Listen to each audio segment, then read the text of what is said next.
What's up, folks? Mike for CMCC Builds here with the return of Optimizing Critical Role. Today we're going to take a look at Jester Lavorre, the blue tiefling cleric of the Traveler, played by none other than the amazing Laura Bailey.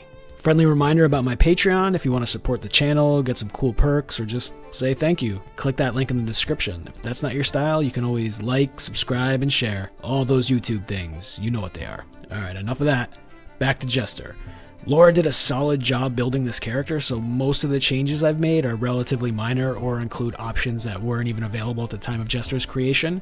I know it's been a while, so I want to remind everyone that for this series, Optimizing Critical Role, we're optimizing for the character concept, power, the table, and the campaign, not just for power. All those factors are considered in the decisions for the build. So with that, let's jump into the build.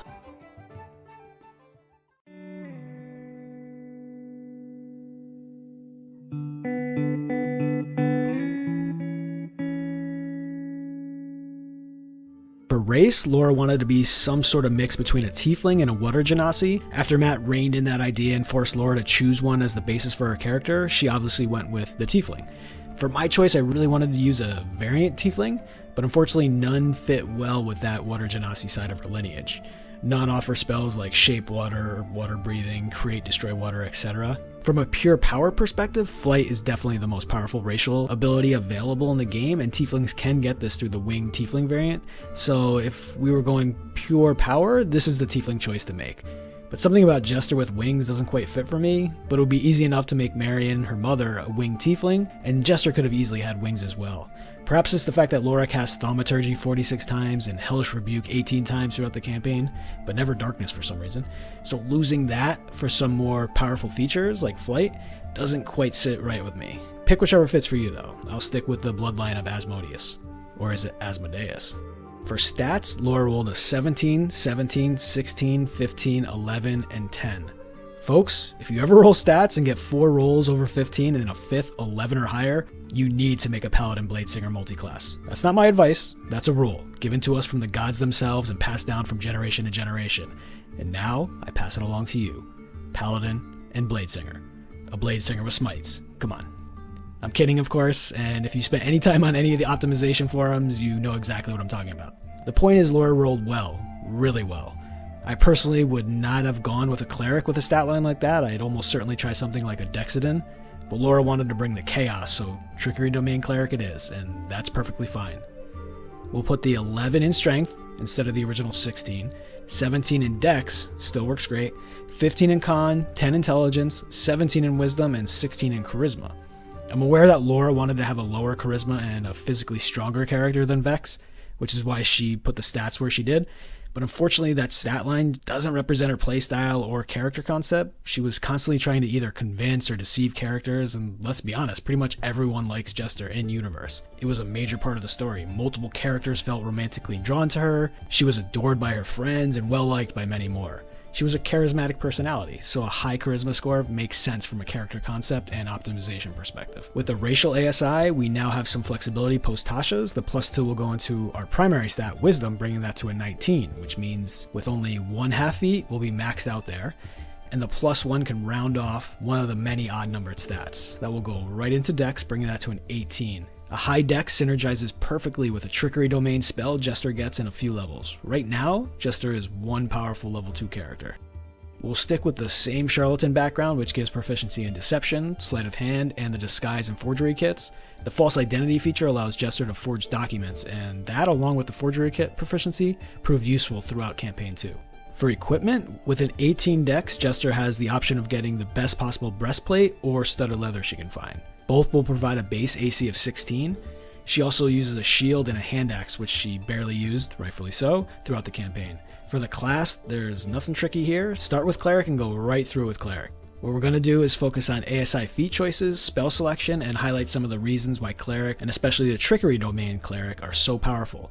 And yes, you heard it correctly, the Trickery Domain is one of the most powerful subclasses available to Clerics. Peace and Twilight domains are certainly more powerful, so don't confuse what I'm saying, but aside from those two broken subclasses, Trickery Domain is probably the most powerful domain for one reason: the spells. Let's not sugarcoat it in modesty, those spells are simply fantastic. I've seen major YouTube channels label their spell list as solid or good, but not great.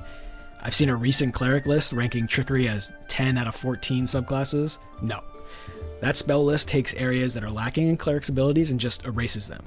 Your weaknesses? Yeah, they don't exist anymore. Here's a fantastic level 2 defensive spell that continues to be good through tier 4. Weak teleportation options? Oh, here's one of the best in-game spells for that. The best 4th level spell that also isn't available to clerics? Okay, here you go. What's that? Turn your entire party into stealth assassins that allows you to just outright win encounters, and it's not available to clerics or any of the arcane spellcasters? It's yours! Oh, and modify memory for one of the best critical role moments in any campaign.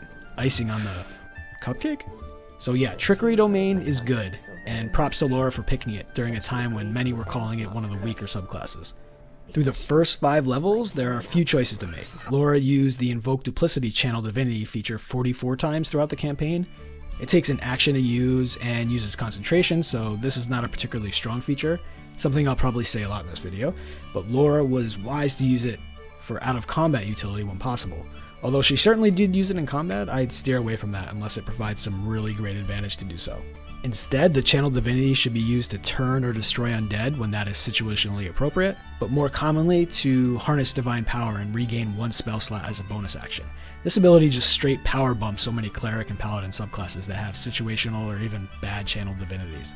At level 4 with the ASI feat, I'm going with Fey Touch because, come on, the Traveler. As we later learn, the Traveler is actually the Archfey Artagan. Besides being a strong half-feat that quickly gives teleportation options to a Cleric, it maxes Wisdom and gives a second spell.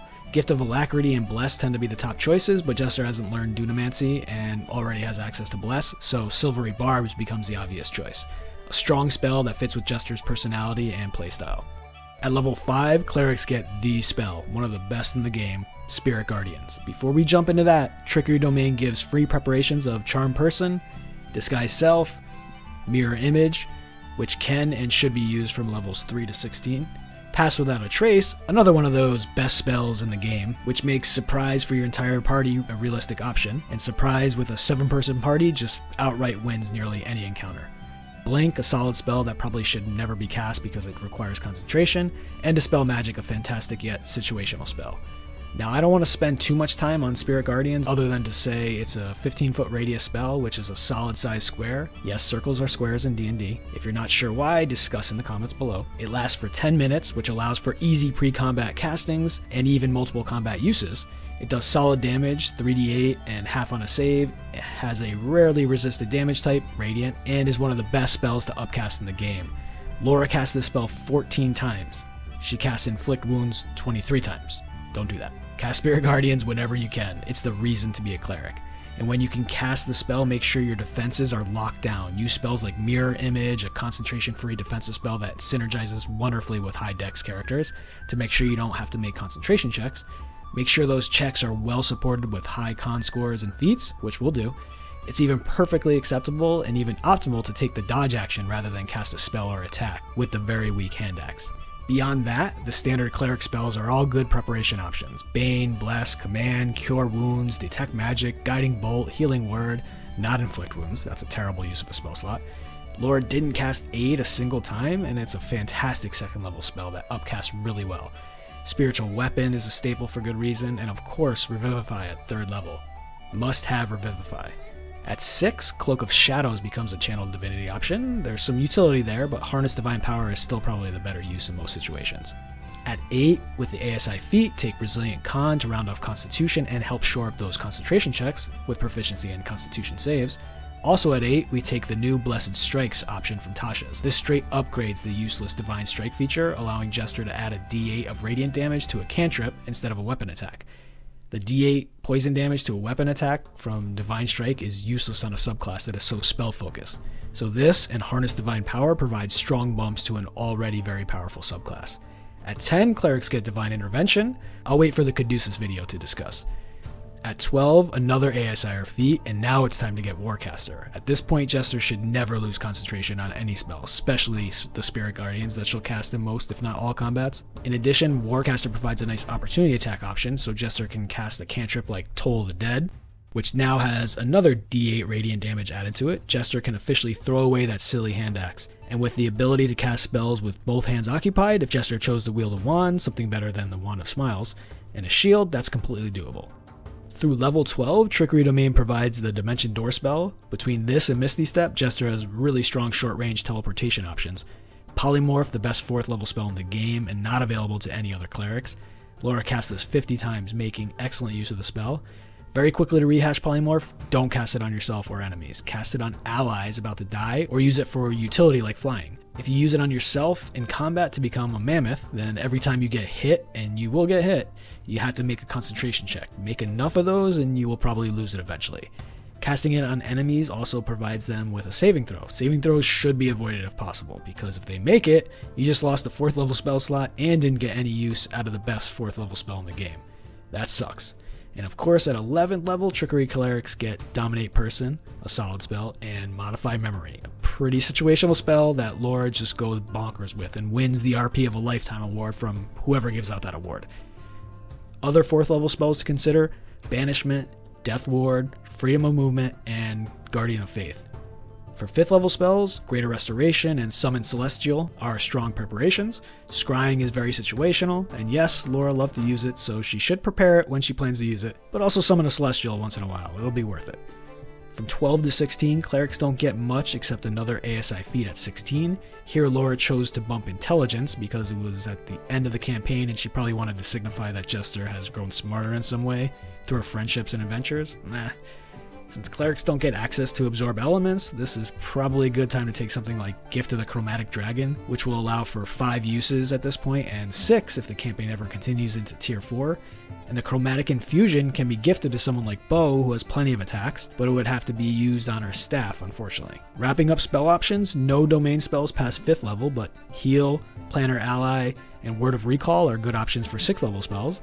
7th level spells have Conjure Celestial, the Powerhouse Divine Word, neither of which Laura ever used, and Plane Shift. And with 8th level spells, Anti-Magic Field as the nuclear option, and Earthquake, especially if you're ever underground at high levels. And Holy Aura can be situationally appropriate. I don't know if I'd ever use a spell preparation on it though, unless I knew I'd be going against a ton of powerful undead. So, there you have it, the new Jester. Not a lot changed, a few stats, some feats, some new Tasha's features, and spell selections. The key takeaway from my perspective is just how good the Trickery Domain clerics really are, especially with the optional features Tasha's gave to clerics. Alright folks, see you here next time. Thanks.